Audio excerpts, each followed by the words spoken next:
নির্বাচন আর গণভোট একই দিনে করার কারণে খরচ বাড়বে উল্লেখ করে অর্থ উপদেষ্টা ডক্টর সালাউদ্দিন আহমেদ বলেছেন, চ্যালেঞ্জ থাকলেও একই দিনে নির্বাচন আর গণভোট নির্বাচন কমিশনকে করতে হবে।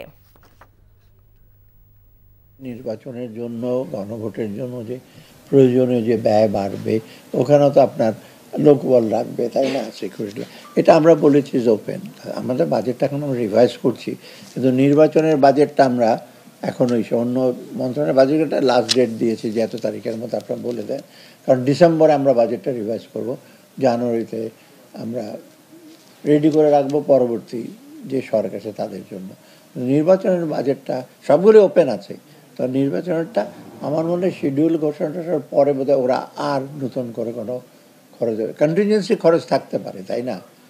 ইমার্জেন্সি খরচ থাকতে পারে, সেটা তো মিট করা যাবে, সেটা তাদেরও কিছু ফান্ড আছে ফাইন্যান্স মিনিস্ট্রি।